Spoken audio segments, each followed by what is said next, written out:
Pakistan Australia day 2। आज 3 topics पे बात करेंगे। दूसरा दिन का खेल जिस तरह हुआ उसमें जाहिर है बाबर आजम का जल्दी आउट होना एक कंसर्न है। एक हमारा मेन टॉपिक आज के लिए वो है। दूसरे शान मसूद पे बात करेंगे कि शान मसूद की जो अटैकिंग अप्रोच है वो दोनों तरफ के ओपिनियंस ड्रॉ कर रही है, उस पर भी बात करेंगे। और उसके अलावा जो पाकिस्तान की मॉर्निंग सेशन में जबरदस्त बॉलिंग और फील्डिंग थी, जो कैचिंग थी, उस पर भी बात करेंगे। तो ये 3 टॉपिक्स हैं। स्टार्ट करते हैं बाबर आजम से। जाहिर है मेन कंसर्न है, जब भी पाकिस्तान या कोई भी टीम इस तरह बड़े टूर पे जाती है तो अपने बड़े प्लेयर से उम्मीद करती है कि वो परफॉर्म करेंगे। तो यहां बाबर की 3 इनिंग्सें हो चुकी हैं और आज भी आप आर्ग्यू कर सकते हैं वैसे कि तीनों इनिंग्सों में उन्हें बॉल भी अच्छा पड़ा, लेकिन अगर डीप डाउन थोड़ा सा डिटेल से उसका एनालिसिस करें तो थोड़ा लगता है कि बाबर की जब से कप्तानी गई है थोड़ा वो मेंटली जो है वो शेकन है। और जो उनकी जो शार्पनेस हुआ करती थी फुटवर्क में, जो उनकी हैंड स्पीड थी, उसमें कमी आई है। और यहीं पे वो तीनों डिसमिसल उनके हुए हैं। जिस तरह के आज वो आउट हुए, बैटर पैड में गैप उन्होंने छोड़ दिया और ऐसा लगता है थोड़ा सा बॉल पे लेजी आए हैं या स्लो आए हैं। लेकिन जब बाबर अपनी बेस्ट फॉर्म में थे तो वो बहुत ही शार्पनेस थी उनकी फुटवर्क में, और जो उनकी बैट स्पीड या हैंड स्पीड जो थी वो एंगल्स को जल्दी कवर करते थे, जल्दी एंटिसिपेट करते थे, लाइन और लेंथ को पिक करना। तो बिल्कुल मामूली सा फर्क है, लेकिन इस लेवल पे और जब आप ऑस्ट्रेलिया जैसी टीम के खिलाफ खेल रहे हो तो जिसे कहते हैं कि the margins are very very small, तो मार्जिन्स बहुत छोटे हैं। यहाँ पे जरा सी गलती भी आपकी ऑस्ट्रेलियंस उसको एक्सप्लॉइट करेंगे और ऐसा ही हुआ। बाबर के लिए फिक्रमंदी की बात तो नहीं है, मैं ये नहीं कहूंगा कि उन्हें बहुत ज्यादा फिक्रमंद होना चाहिए, थोड़ा उन्हें रिलैक्स हो जाना चाहिए। और एक और चीज जो नजर आ रही है बड़ी ऑब्वियस है, शायद उस पर डिटेल से बात अलहदा से करेंगे।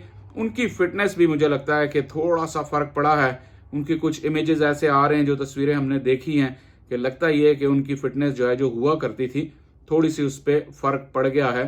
तो ये जरूर एक चीज नजर आई है जो बाबर जिसको एड्रेस कर सकते हैं, बिसाइड बीइंग थोड़ा और मेंटली रिलैक्स हो जाएं और चीज़ों को सिंप्लिसिटी में लेकर आएं वापस।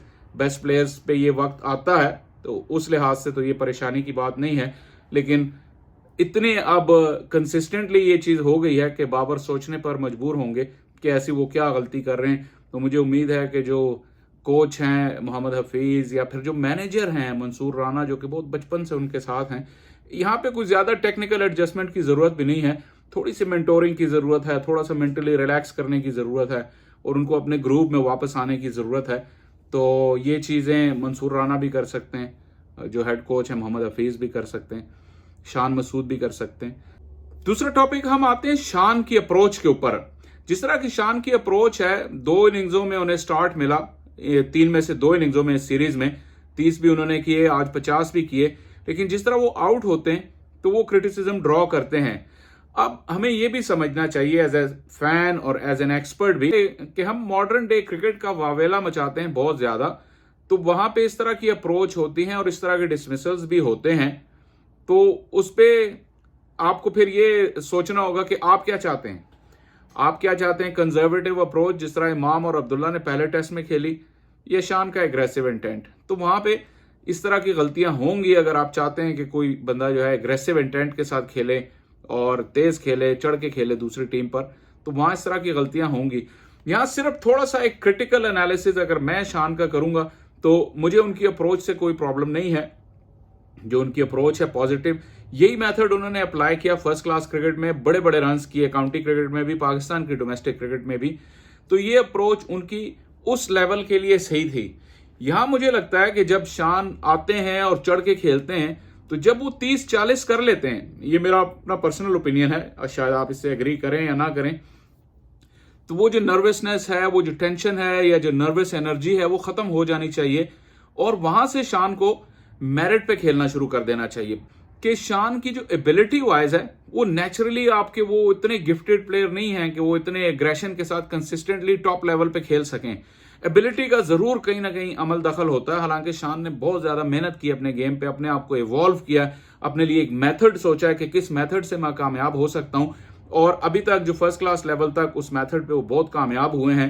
टेस्ट क्रिकेट में अलबत्ता मुझे लगता है कि एटलीस्ट अगर शुरू में वो उन्हें इतना अपने डिफेंसिव टेक्निक पे इतना भरोसा नहीं है, तो वो जब 30-40 कर लें, क्योंकि क्रिटिसिज्म उसी वक्त होता है जब आप सेट होके आउट होते हैं, तो जब आप 30-40 कर लें तो तब शायद आप सोचें कि अब मैं मेरिट पे खेलूंगा। 2-4 मेरे एरिया हैं, यहां मुझे बॉल मिलेगा तो यहां मैं जाऊंगा उस पर, लेकिन उसके अलावा ओवरली एग्रेसिव मैं नहीं होऊंगा, specially after I get a start, ताकि मैं इन 40-50 को मैं कन्वर्ट कर सकूं 70-80-100 में।